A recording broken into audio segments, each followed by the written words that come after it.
And hello, everybody, and welcome to another edition of the Shabbat Show.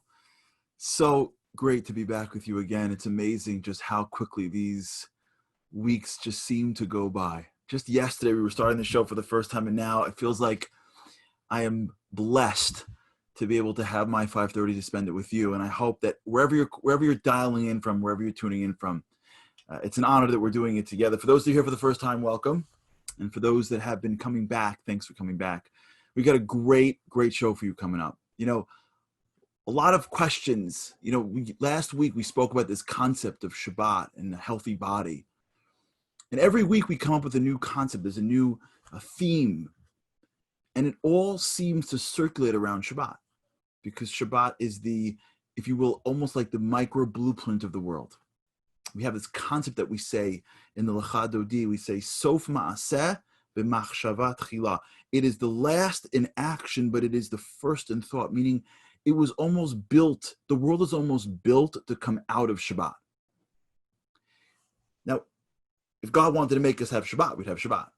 So what does that mean? Why would God build it last if he wanted to do it? Like, what was stopping him? Like, he had to get like government approval? Like, what was he doing that God couldn't just do what he wanted? And the answer that I heard once is that God didn't want Shabbat every day for us right now. That maybe there'll be a time like that.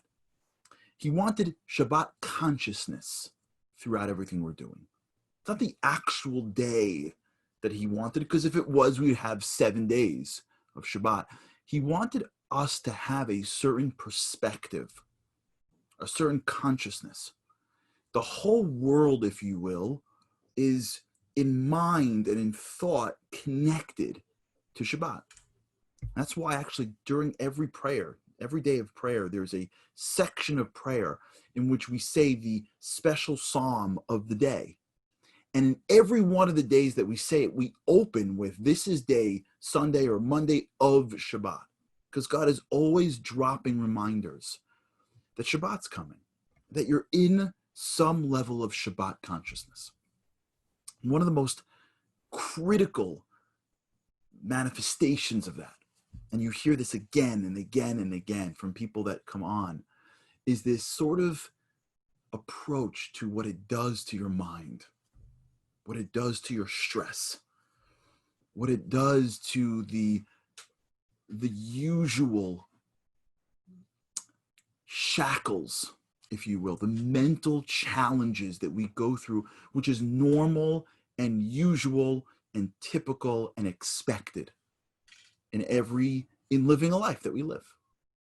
We're tasked with doing big things. We were created in an imperfect world on purpose. Not every kid, most kids, in fact, probably nearly all kids aren't born listening. They're not supposed to pay attention when they're little. If God wanted to make kids pay attention, he would have us give birth the way animals give birth. You know, the kids come out, they would brush themselves off. They start walking and they'd be like, hasta luego, I'll see you in a little bit. They come out and they need us for so many years. And it's complicated. If God wanted it to be easy in marriage, he would have made men and women exactly alike. It's so different. Why? We make people alike. It's interesting. I was learning the other day about this concept that says, you're supposed to do this and not that, and this and not that. And then afterwards, the author of this book says, but do whatever your custom is. I'm like, what are you kidding me? That means I can go to shul and have 10 different people do 10 different things. Doesn't that lead to division? Yeah, God created a very complex world. God created people with different opinions and different thoughts and different desires, because he wants us to navigate through complexity. He wants us to build a tapestry that is not just one color. The Jewish people aren't one color. We had this, if you remember, we had a show a few weeks back on this specific topic, because this is exactly right. We're not meant to be one color, one way. We're not meant to be from one country. Ultimately, we didn't even come from Israel. Israel's our homeland. We didn't come from Israel. Abraham didn't come from Israel. The Jewish people weren't born in Israel. The complexities of life, the complexities of being a Jew, the complexities of the different nuances of this world, that is exactly our job. To find a way to weave everything in a way that it makes sense. That's stressful. It's complicated. That's what we do 6 days a week. We engage in a world where it's hard to make a living and hard to raise our children and hard to navigate regular society. And then Shabbat comes. In many ways, Shabbat's supposed to give us perspective. It's supposed to allow us to throw our challenges up to God, allow us to breathe differently and act differently and be differently. It's supposed to shift our stress. And so very much in connection with Shabbat consciousness is engaging in a conversation about stress and focus. How do we overcome it? How do we grapple with it in a way in which no matter what we're doing, we can get better at it? Because if we're going to be overwhelmed by that, it's going to hold us back from being the people we're meant to be. Shabbat really is for us. It allows us to be the people we're meant to be. And we've got an incredible show. I want to check out this video we found. Try to find something to set the mood. We found this video about just how much stress can destroy someone's mentality. It's a video we found. Our incredible producers at the Project Inspire team found this video. I think it was a Russian commercial to stop smoking, but it's a little bit of a glimpse of what stress can do to people. Check this out.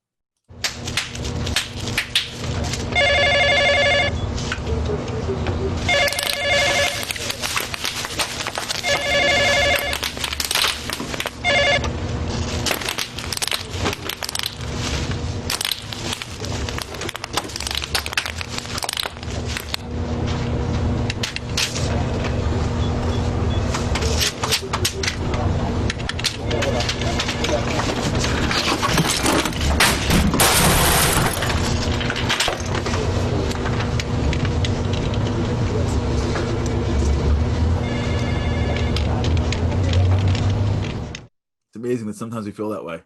Sometimes inside, that's what could be going on for us, and that feeling. And how do we overcome that? How do we become positive and empowered people? We're going to talk about it. And we got a great show. We've got great guests today. We got Dr. David Pelkowitz is with us right now. He's going to be speaking to us soon. We've got a great guest in Sarah Chana Radcliffe is with us right now. She will be here speaking as well. We've got Jackie Glazer, who's here as well. Jackie Glazer is unbelievable. She'll be talking about it a little later. We got Jamie Geller coming up. We got videos. We got a full show really trying to address this topic and give you what to think about. Before we do that, I want to do a couple of things. First of all, I want to give a couple of Shabbat Shaloms, get this started nice and early. Thanks so much for those that are tuning in. You can always send Shabbat Shalom in if you're with us on Zoom. Otherwise, go to my Facebook page, and I'll see you there as well. To Roger and Erica Matloff, the Southampton Kosher Kitchen, Shabbat Shalom to you. Helene from Boca, Shabbat Shalom. Yaakov Shalom and Yisrael Meir and Passaic, Shabbat Shalom. The Novak family in Toronto, Shabbat Shalom. Rochelle and Michael Kersner, Shabbat Shalom. The Papels in Miami, Shabbat Shalom. And of course, Jamie Geller's mom, Shabbat Shalom to you and to Poppy in Bala Kinwood. Nachas, Shabbat Shalom to Bonnie Artelli. Shabbat Shalom to Leah Silver in the Sills in Highland Park. Okay, we're going to do some more Shabbat Shaloms later. Before we do that, I want to get a couple of things out of the way. First, not out of the way. I want to focus on a couple of things, of course, before we get to our guests. Number one, Project Inspire kills it all week. It's not just on now. It's all the time. They got a great new program coming up this week. It's called MindFlex. Every year they have this, every week they have this great program, very interesting. Dr. Hal Gans is speaking about the cosmic puzzles. He is one of the smartest people I've ever heard speak ever. You want to hear him speak. Incredible. We also have the one-on-one program. If you haven't been doing that yet, really important to sign up. You can text one-on-one to 97,000, one-on-one to 97,000. And if, here it is. There it is. Learn what you want, when you want. Text 101 to 97,000. And if you haven't yet done this, please check out the show on the ShabbatShow.com. You can get old shows. You can get longer videos. And remember, if you know people that want to be watching this and don't know about it, just text them. Like we're talking about stress and focus. If you know somebody who is stressed or needs focus, just pull out your phone, send them the link, go to ShabbatShow.com now, and they'll be able to enjoy the show, and it'll be better for us to share the wisdom with more and more people, and especially people that you know and love. Okay, let's begin. Our first guest is someone who I respect in a way that I can barely describe how much I respect this, our first guest. I'm so excited to know that he's on. You guys are in for a huge treat. His name is Dr. David Pelcovitz. Dr. Pelcovitz holds the Gwendolyn and Joseph Strauss Chair in Psychology and Education in Yeshiva University's Azrieli Graduate School, where he also teaches pastoral psychology courses. He also serves as a special assistant to the president of Yeshiva University. Before assuming his position on the faculty of Yeshiva University, Dr. Pelcovitz was a clinical professor of psychology and psychiatry at New York University School of Medicine and the director of psychology at North Shore University Hospital, NYU School of Medicine. Dr. Pelcovitz has published and lectured extensively on a variety of topics related to the psychological impact of trauma and loss, child and adolescent behavior problems, parenting, and the impact of divorce and stress on children. It is a great honor for me. I have been able to know and follow and be connected to Dr. Pelcovitz for many years of my life. And I can tell you all, he is one of the wisest and kindest men that I know. So Dr. Pelcovitz, thank you so much for joining us on the show. Thank you. It's such a pleasure to listen to you and to learn from you. Thank you. So Dr. Pelcovitz, we're talking about stress, right? This would be a regular year where we're talking about elections and the economy going through a little whirlwind and back to school and camps, it would be stressful. Now we're living at a time where you don't know if the guy next to you is carrying a virus, not carrying a virus, masks, not masks. Do I go to the wedding? Don't I go to the wedding? Can I fly? Can I fly? Is Florida okay now? Can I go to Israel? We're living in a time that feels like it's like a stress world. And I kind of also feel that people are sick of it. Like we almost want to go back to not being stressful. So can you give us like the perspective, like help us navigate the feelings that we have, the world that we're in, so that maybe going forward we have a little more tools in our tool chest to figure out how to stop living this way and start living less with a little less stress. So number one is to accept it, to not fight it, to give ourselves permission to be human. The more we fight and the more we resist it or the more we pathologize it, probably paradoxically, the worse it gets. Instead, to let it wash over us and to say, okay, I'm feeling stressed now. It just means my body is doing its job by going into fight or flight. I'd be worried if we're not stressed at all. And to name it, and just by naming it and recognizing it and giving ourselves the okay to do it, it automatically puts us into a place where it comes under greater control. So how does, when someone feels stress and they're in this position of where they're feeling it come over them, there's a sense of like lack of control and what's going to be, and is this right, and what's wrong with me? What happens if through the acceptance process, those either they linger or everywhere you go, it gets re-triggered? Okay, and some people are going to be more prone to have it re-triggered. There are people, about 1 out of 6 people in the population, who are wired in a way that they're more anxious, or you might have people who are going through a particularly tough time financially or in terms of physical challenges or family challenges. They're gonna have a harder time, and they're gonna be more likely to be re-triggered. And again, the key there is to just take a step back, nothing like a normal breath in, slow breath out. We're going to hear that from Mrs. Radcliffe very shortly. But the key is to just allow it in. If you're going to allow all of the emotions that we feel in a non-judgmental way, and somehow figure out a way to let it in, it's also going to allow in not only the negative emotions, but positive emotions. I have a great quote from Golda Meir, who said that along the lines of having to allow all emotions flow through one pipeline. If I block one, I'm not allowing joy and love room. So she said, those who don't know how to weep with their whole heart don't know how to laugh either. And that's Wow. the bottom line. Yeah. That's an incredible concept. And I think I'm happy that you're saying it, because I don't think if it came out of people without your background that people would believe it, right? I think you speak to someone who's stressful and someone says accept it, unless most people will think that it's just a way of keeping them at bay. But I wonder if really what you're saying to us is to recognize that we're stronger than we think. And if we allow the stress to be unjudged, there's nothing wrong with me. There's nothing wrong with me as a human being because I'm feeling stressed. I'm not more incapable because of it. Because that's what happens. A lot of the judgment comes in and I'm not enough.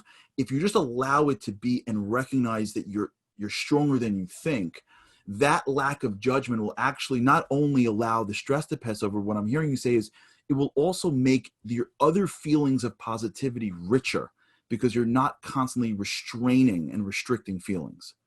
Exactly. Exactly. Yeah. Um, you know, the bottom line is that we have to be kind to ourselves. We have to be kind to ourselves, especially at a time like this. And maybe even to realize that one of the best ways to bring order to chaos is with that kindness. I loved what you said before about the core of Shabbat, because I was thinking about some of the recent research on the default network of the brain. That when we shut our brain off for a little while, or certainly for a 25-hour period, one of the things that happens is the default network is triggered, which is what happens to our brain when we're not thinking. And automatically, when that happens, our creativity goes all the way up. And some of the best ideas we could possibly have paradoxically happen when we shut down. Mm-hmm. So sometimes it's being able to pull back and relax. And you said the acceptance and the kindness is really the way to get out of some of your problems. It's the stress that's holding us back from it. What do you feel about this concept of faith? What I mentioned earlier about this recognition of what Shabbat really stands for, which is this idea that there's a higher purpose, a higher power. We're not in control. How does that play into this whole concept of stress? Yeah, well, there's some fascinating research about meaning making. There's a lot of what faith is all about. It shows that when people who are very anxious respond to that anxiety with faith and sort of belief in a wider power or greater meaning, the anxiety centers of their brain start to calm down. It literally calms us down. I have some PowerPoints that I guess I won't show now, but if I had that in front of me, I'd be able to show you literally what happens to people of faith when they focus on that aspect of their connection to God or connection to meaning or connection to purpose. Literally, their anxiety levels go all the way down, which to me I find amazing. It's amazing. It's almost as if like God gave us the mechanism to deal with the world before he made us go out and deal with the world. Right, exactly. Built in the cure before the illness. You know? Right. Well, doctor, thanks so much for joining us on the show today and for all that you do for our people. And we have to follow up because this is an issue that I think is so critical for all of us. And I think the more people hear, especially from your mouth, that they're normal, this is part of the process, and to be more kind to themselves, I think the more they'll be able to actually feel the richness of the other parts as well and be able to really live a more fuller life.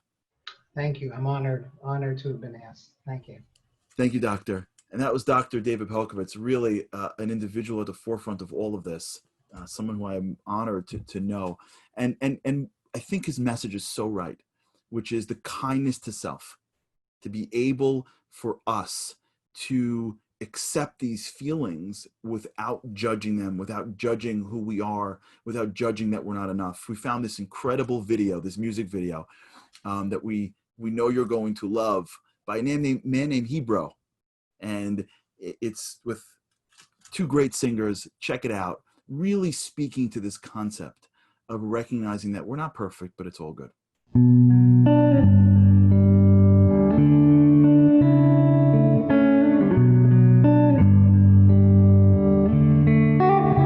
Hey, I'm far from perfect. Slowly trying to change my ways. It's hard but worth it.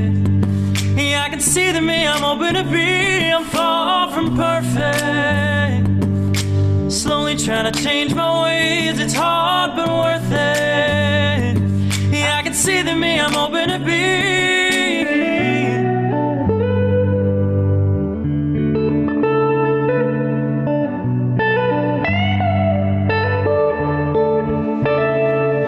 Keep falling again and again. I'm beginning to start to wonder if I'm in it to win. My decision to be a man is my mission to stand. But every time I slip, it seems to be the proof that I can't. Try to walk with my head held high. I'm tripping in doubt, and now I'm trying to find an easy way out. How can I make it in this world where the quick is legit? But the only way to get it is slow and humble a bit. It's okay not to be right, it's okay to be imperfect. But if I'm looking forward and ready to search it, it's worth it. Work is the purpose, grabbing a hold of the truth that we know. But what if I don't? Cause letting it go's inflating my ego. I'm far from perfect. Slowly trying to change my ways. It's hard but worth it. Yeah, I can see the me I'm hoping to be. I'm far from perfect. Slowly trying to change my ways. It's hard but worth it. Yeah, I can see the me I'm hoping to be.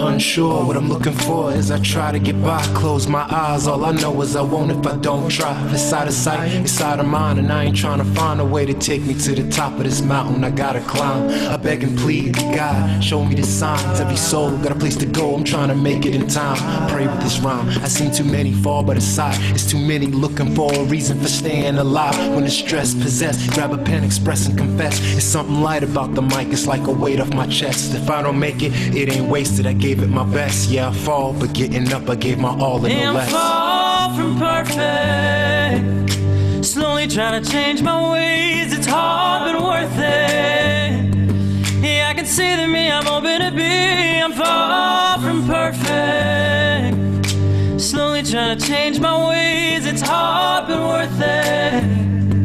Yeah, I can see the me I'm hoping to be.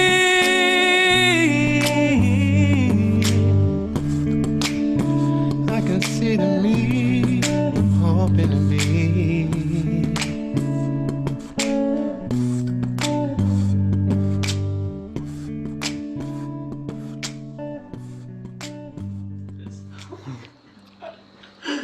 Oh, God. And that's a wrap, boys. Oh, Chazdei Hashem. All right. Thank you, C. You're very welcome. See, get a man. That was the famous C. Lansbaum. For those who are familiar with old school Jewish music, he's a legend. Penny Schachter in Hebrew. Really, the words are so critical, I think. I'm far from perfect. I think the recognition that we're far from perfect is one of the most important things that we need to understand for ourselves. The only thing perfect in this world is God. And then me and you are just far from perfect. And the recognition, like Dr. Pelkowitz said, is so critical for us to understand that the feelings that we have are really to be kind to ourselves, to let them in. I love the golden meteor concept. I love it. If you cry with all your heart, you get to laugh with all your heart. This concept like that of being able to not be hard on ourselves too much, especially when it comes to this period of time. A couple more Shabbat Shaloms. Linda Schwartz from Annandale, Virginia. Shabbat Shalom to you. Helene and Debbie from Toronto. Shabbat Shalom to you. Shabbat Shalom to the Simons of Phoenix. RM, thank you for your kind words. Shabbat Shalom. Jackie, Shabbat Shalom to you. Rivka Mansour, Shabbat Shalom to you. Tadil, Shabbat Shalom, Rivka. Arya Azari, Shabbat Shalom to you. Eshel and Mark Cohen from Mountain View, California. Don't you love the Jewish people? We're all in different parts of the world. We're all together. We'll be together soon in Israel, I am positive. And we're all going to have this show live one day. I'm telling you, I know it's happening. Top roof of Aisha Torah building. Just mark your calendars. We're going. Tamar and Alone Cherkasov, Shabbat Shalom to you. Leah Peril from New York City. Lori Hafetz, Shabbat Shalom to you. I hope I got that right. Suzanne Bernheim, Shabbat Shalom to you. Okay, let's get rolling a little bit more. We have a next guest is an incredible person. She's a psychologist. Sarah Hannah Radcliffe is a psychologist in Toronto, Canada, and the author of Raise Your Kids Without Raising Your Voice. Now, that's phenomenal. Better Behavior Now, and numerous other books on family life and emotional well-being. She's a weekly columnist for Mishpacha magazine and hosts a weekly Family Circle live webinar for JewishWorkshops.com. She is the creator of Daily Parenting Posts, a free email list supporting healthy family relationships, and you can also find her on Instagram and Facebook.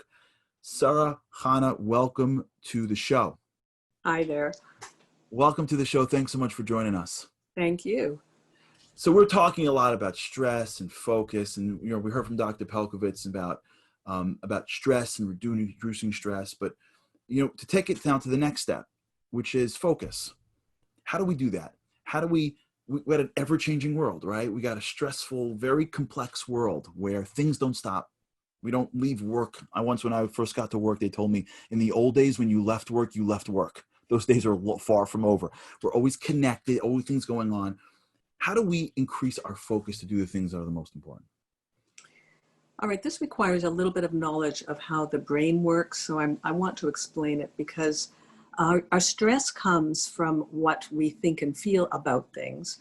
Every thought we think actually has a chemical package to it. So if we start thinking things like, wow, what's going to happen with the second wave? Will people die? How are my kids going to do in school with that mask on all day? How am I going to manage with all those carpools and school is open this hour and closed this hour? And all of these things, we think these things, we release tremendous stress chemistry through our body. And on the other hand, if we think more pleasant thoughts like, oh, wow, I just love my coffee. It's what a gift from God, and we just think about the things we love and the things we enjoy, the blessings we have. Those thoughts produce different chemical packages so that they're soothing, energizing, and they make us happy. Now, people think, well, I can't help what I think, okay? Like I'm in a stressful world, so I have to think about all the stresses around me. And this is where they are wrong because the brain kind of works. I use something I call the Amazon.com model of the brain, and it works like this. Thoughts don't come into our mind from outer space. It's not like, I was just, setting the table or brushing my teeth and all these thoughts came to me. Where did they come from? And they come from you because just like an Amazon bot, your brain follows you around to see what you're interested in and what you've been focusing on lately. I mean, there's an infinity of thoughts to think. And the world is kind of half amazing, beautiful, good feeling, and half scary as anything. And we need to decide where we're going to focus our attention, what we're putting our attention on. So when our brain notices, we like to think about, disastrous scenarios or whatever. It's like you just purchased something or put it in your shopping cart on Amazon. When you go to Amazon, they say, hi, Sarah, we have some suggestions for you. And they'll list like a bunch of books, exactly the kind of books I'm looking for when I go to shop. Like, how did they know what I was interested in to the T? And actually, they don't know. They're just following me around. And they see that I clicked on cooking books, a specific kind of cooking book, a specific kind of psychology book. And as long as I keep clicking on that, those will be the suggestions. So the brain works the same way. It says, oh, you're just washing dishes. That doesn't take your full brain power. Let me suggest what you could think about right now. I notice you like to worry about what's going to happen with your kids. Can I suggest that to you? And if we click on that, go, yes, and we start pulling it out there. What's going to be? How are the kids going to cope in school? I don't know what's going to be. And you play with it. Then it will be suggested to you again when you wash dishes or when you're walking down the street. And in this way, we are either building an anxious, stressed, and scared brain, or we're building choosing some other thoughts, we go like, no, thanks. Why would I want to think about that right now? Like if I have to do some problem solving, I'll meet myself at 9 o'clock tonight by appointment, and I'll figure out what I need to do about the carpool or about the kids or whatever problems I have. I'll do it by appointment. Okay. But the rest of the day while I'm washing dishes and walking down the street and, you know, setting tables and stuff, like I don't want to be filled with that stuff. So no, I will be thinking instead about something funny, something joyous, something beautiful. And when you lead your brain that way, next time it goes, hi, Sarah, I notice you like to think about your blessings. Would you like to think about that now? And I go like, well, as a matter of fact, I would. And then this great chemistry, you know, fills my body. And that's how it works. You build your brain. I love what you said. I love it. And I'll tell you why I love it so much. There's so many reasons, but I want to give you one. Oh. I love the fact that you just said to people, and they're not going to believe you. And that's why I want to make sure we highlight this. You are not your thoughts. Meaning you, just because you thought it, it doesn't mean that you need to dwell on it. It's almost as if thoughts are like a ticker. And you're saying, no, X. People that get stressed, what happens is they think, I have no choice but to think about this thought. It came into my head. I'm not an actor. I'm passive. And what you're saying, which is so critical, and I hope everybody in the show hears this and tells everyone about it, is you are above your thoughts. You can choose to X out, if you will, some of these thoughts. And there's nothing wrong with that. There's nothing wrong with having a thought that you don't want to have. Like, there's nothing wrong with, people get this all the time. They go, well, how did that thought come in? It must be true. There's nothing wrong with a bad thought coming in. That doesn't mean there's anything wrong. There's nothing wrong with you getting rid of it. It doesn't become you until you let it. Well, the interesting thing is that you are actually why it came in to begin with, okay? Because you clicked on it before. Right.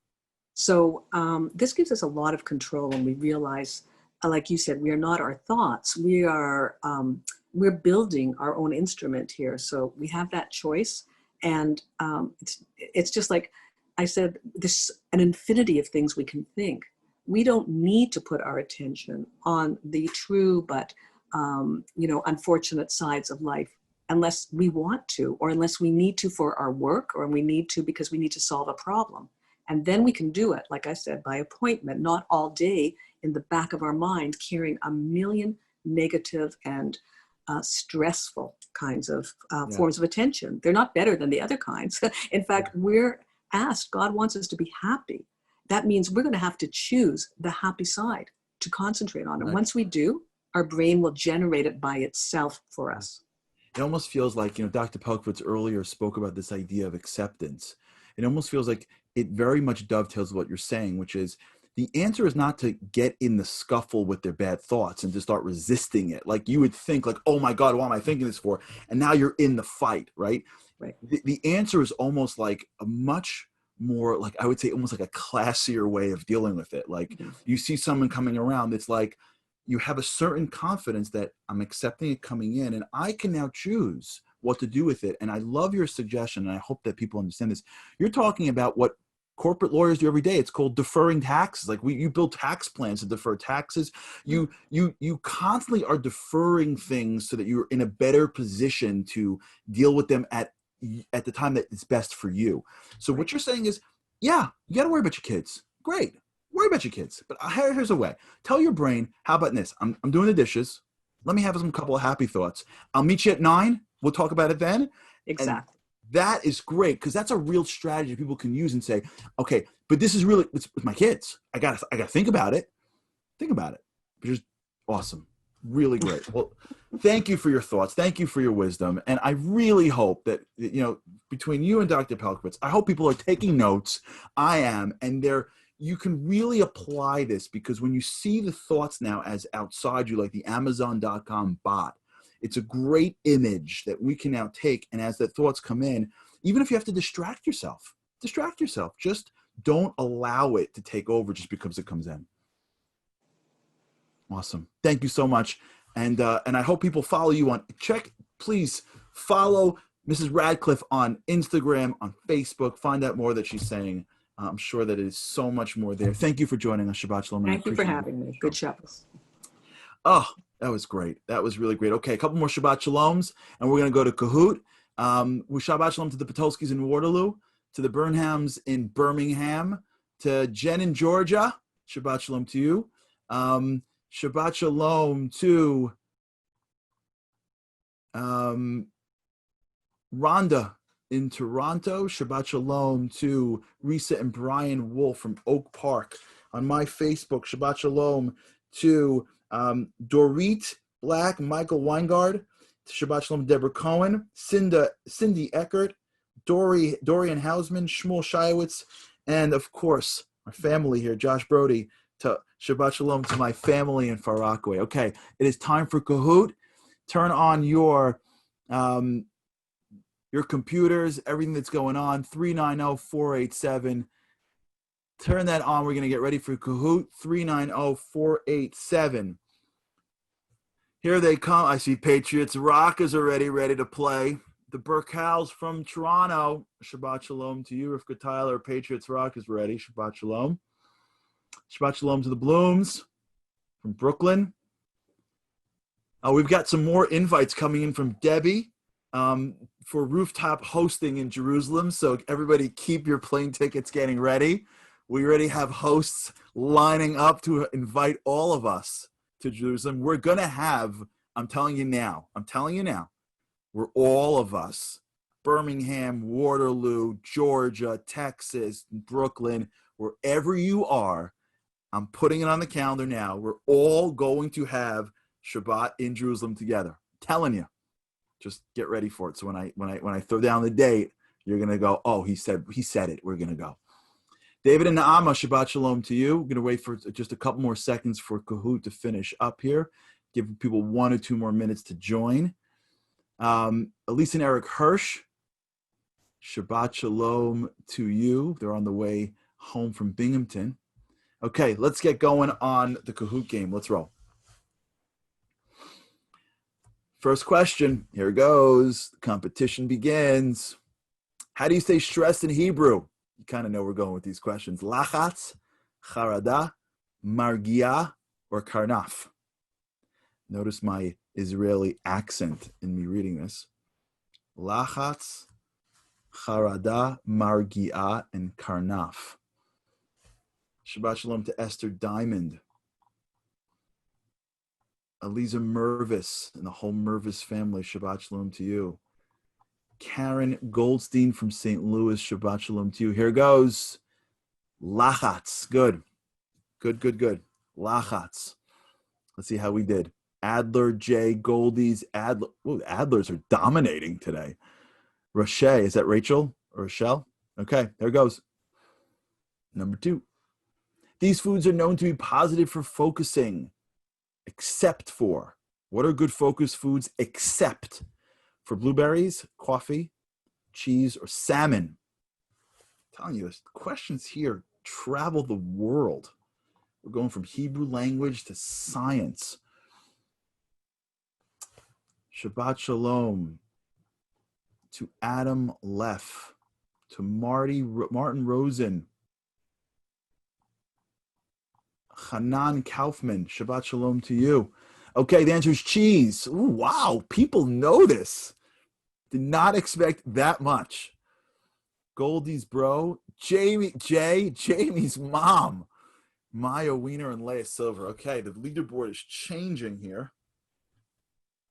Here goes. In 2020, while the U.S. ranked number 19 in happiness, Israel came in at what number? 4, 13, 67, or 163? This is 2020.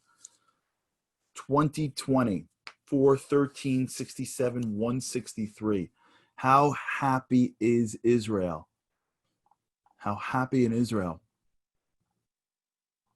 Linda Schwartz, Shabbat Shalom. The Dukes in Thornhill, Shabbat Shalom.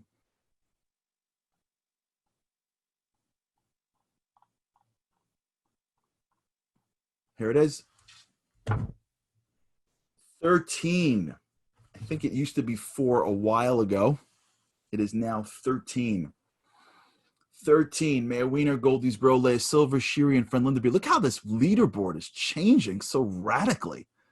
This is great. The competition is increasing. Let's go to the next question. Okay. On the life stress rating scale, which one of these is ranked the highest? Which is the most stressful? Vacation, marriage, detention in jail or other institutions, or changes in residence? Which of these 4 things will lead to the highest amount of stress? Rivka Stark, Shabbat Shalom. Yeah, meet later, Shabbat Shalom. Helen Lehner of Manalapan, Shabbat Shalom. Okay. Detentions in jail. I love that marriage had the most people. I just want to note that for the record, that I got to tell you, just to get a little background here, I thought this question was too easy. I almost pulled it in our pre-game meeting. And look, I can't believe this. I almost pulled it. And our massive producer, Yaakov Ginniger, is like, I'm telling you, they're not going to get it. I cannot believe marriage ranked higher than jail. Marriage ranked higher than jail. You got it here. I hope everyone's enjoying this moment as much as I am. We believe that marriage is more stressful than going to jail. Awesome. Okay, let's see who won. I can't believe I got this one wrong. Let's see who won. I thought they would be too easy. Okay, here it goes. Mitch, 3rd place. Welcome to the leaderboard. Goldie's bro, number 1. Let's see who we got. Maya Wiener. Congratulations, Maya Wiener. Please call or email projectinspire.com to get your goodies. I am loving the fact that marriage somehow found a way to get higher than detention. Okay, before we go to our next guest, I want to play you this incredible video about what stress is and just how it impacts us, even if it may not even be real. Check this video out. All confirmed passengers should now be boarding at gate number D40. Final boarding opportunity is on flight number 1726 to New York.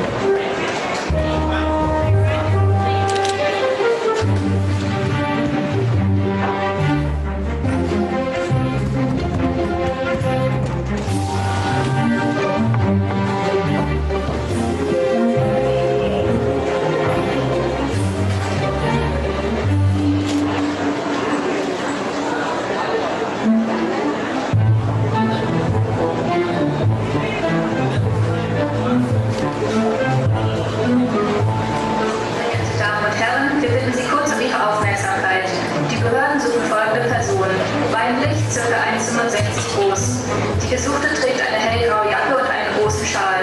Wenn Ihnen diese Person auffällt, verständigen Sie bitte umgehend das Flughafenpersonal.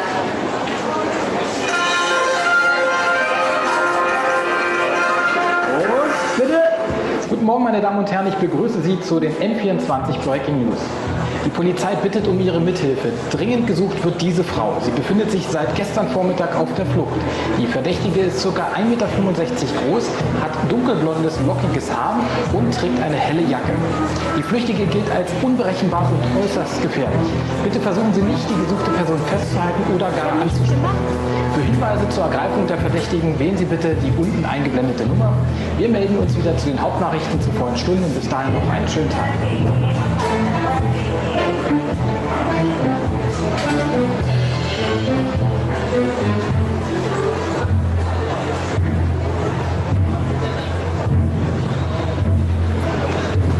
Ich bin nach der Zeitung.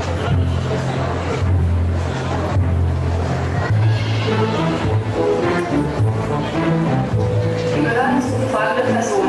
Der Gesuchte trägt einen grünen Pulli und hat eine große Tasche bei sich. Männlich, ca. 1,80 groß. Der Gesuchte trägt eine beige Hose, einen lila Pulli und eine braune Jacke.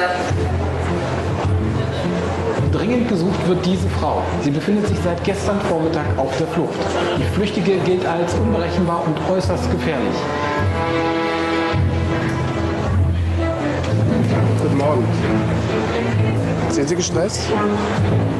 Sie sehen so gestresst aus. Da hätten wir was für Sie.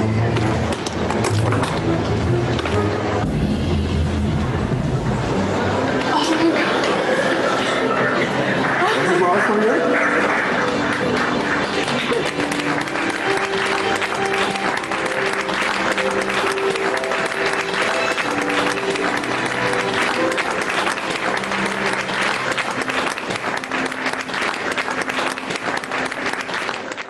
What a fascinating commercial, don't you think? Torturing people to prove the point. But I think it's a very important message. Look at the level of stress that took place on somebody's life for something that wasn't even real. Now, how much of that happens to us? How much of our lives is emotions and stress for things that aren't even real? It's what we see, what we think. How much of our lives are we just handing to stress for environments and for circumstances that aren't real? Question. That's what stress can do for us. But we've gotten some great answers, and we've got another great guest coming up right now. Her name is Jackie Glazer.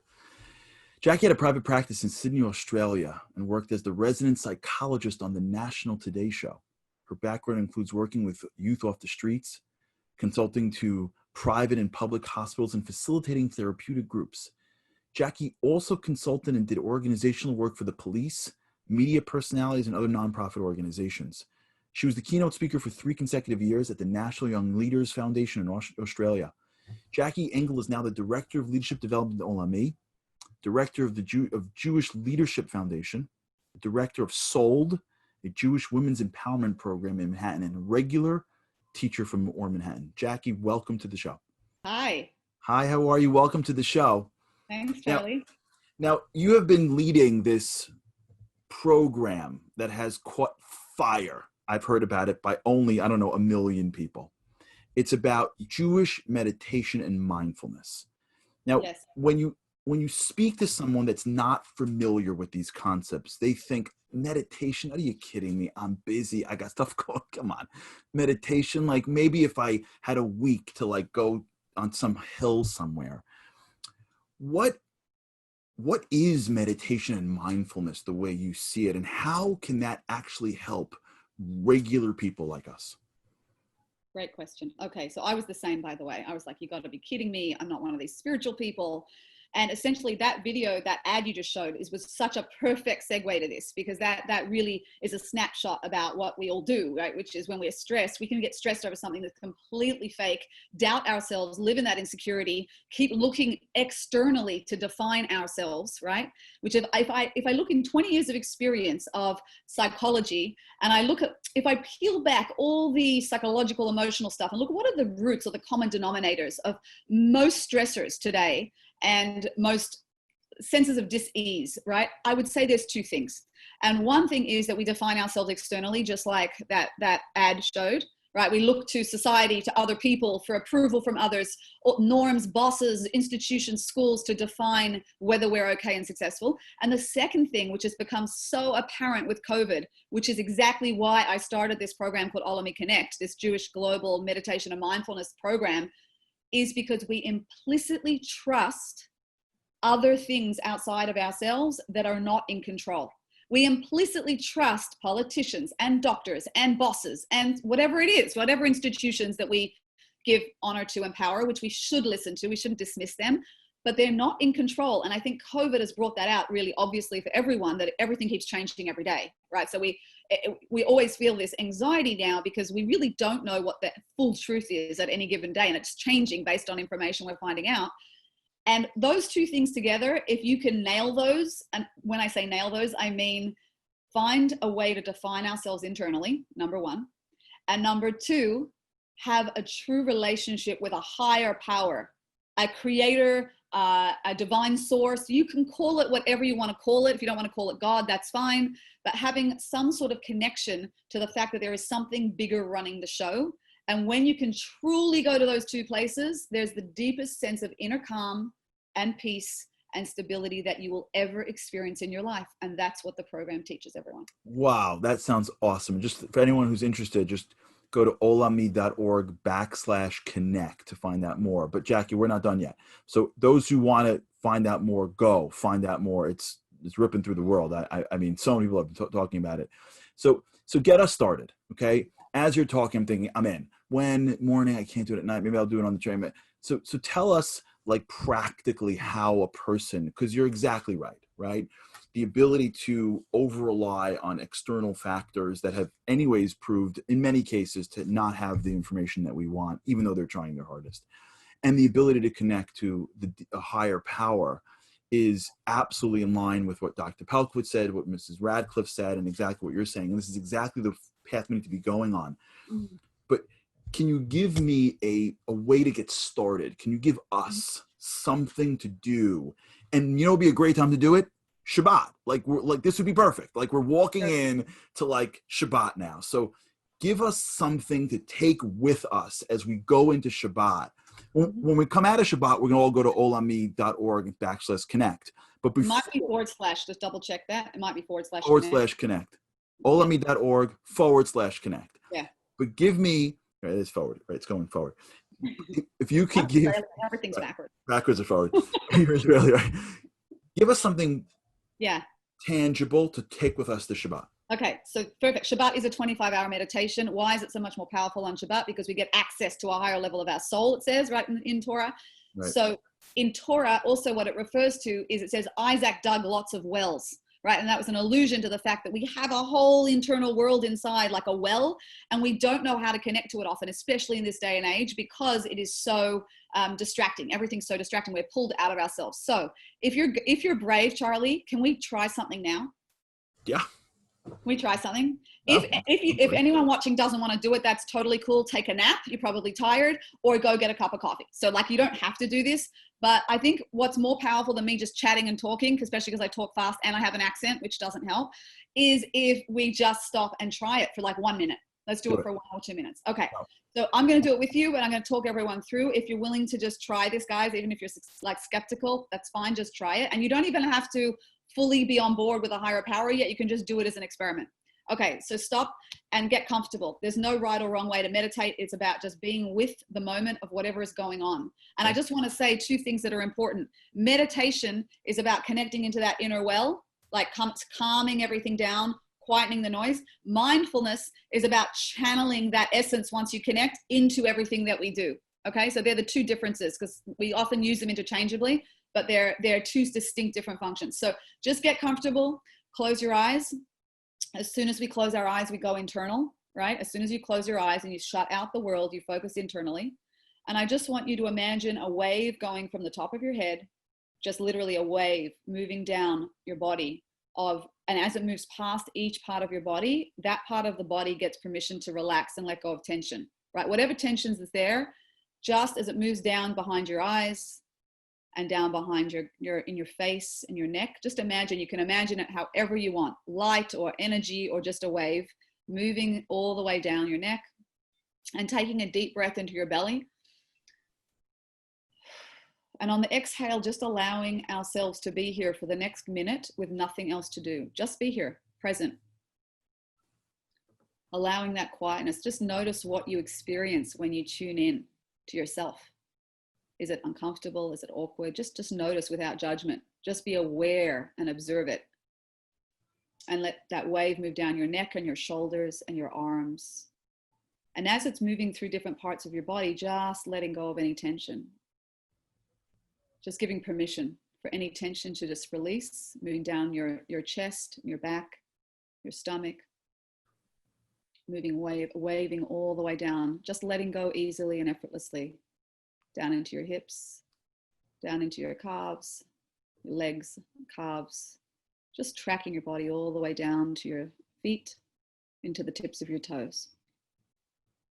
And just noticing which parts are holding on tension and which parts aren't. And just giving more permission to release and let go.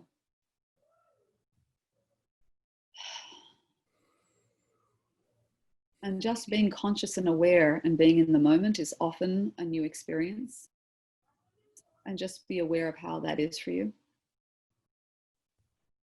And it's in this moment that it becomes a little bit more easy to imagine, to entertain the possibility, to connect to the idea that there is a higher power or divine source actually in the room with you personally right here and right now in this moment.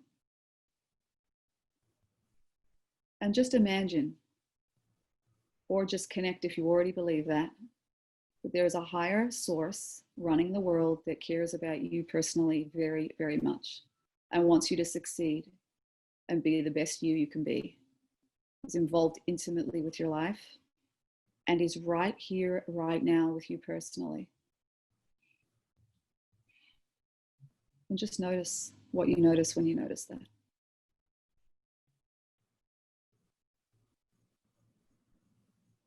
And it's from this place of slightly more calm, slightly more connection, and actually letting ourselves connect with a higher power.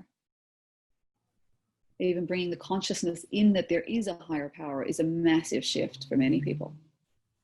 It's from this place we can then move into our lives and aim, kivun, aim, kavana, intention, into everything we do, to be present and to connect much more deeply. And we can bring this presence into Shabbat. If you try this on Shabbat, it will be much more powerful.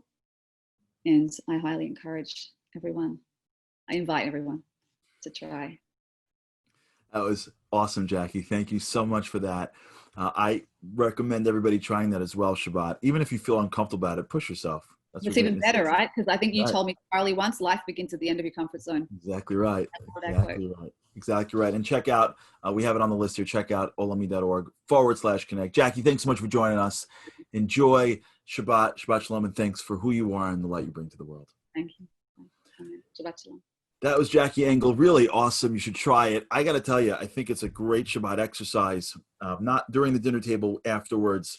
Take a breath and get into a deeper piece of who we are. It's now time for Jamie Geller. We love having Jamie on. Jamie Geller comes every single week to brighten up our show. Please turn your attention to the one and only Jamie Geller.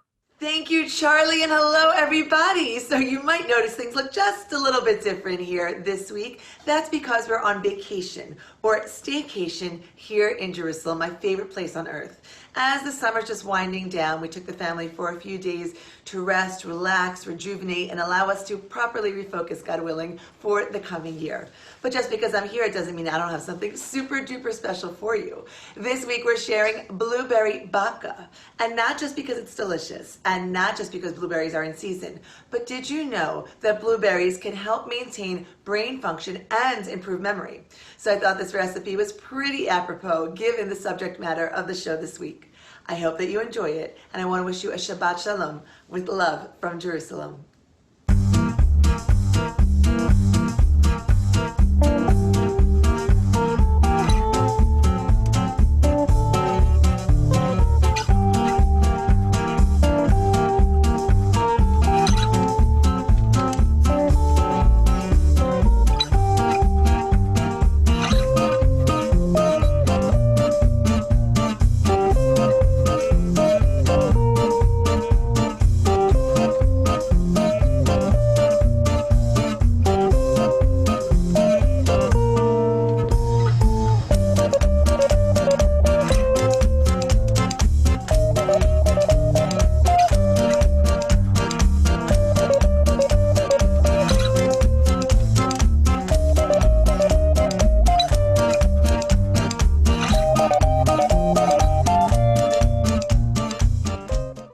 Thank you, Jamie. Always incredible. Jamie's awesome. For more great videos, go to jamiegeller.com, Facebook, Instagram, Pinterest, YouTube, Twitter, TikTok, Jamie Geller, and Jewish by Jamie.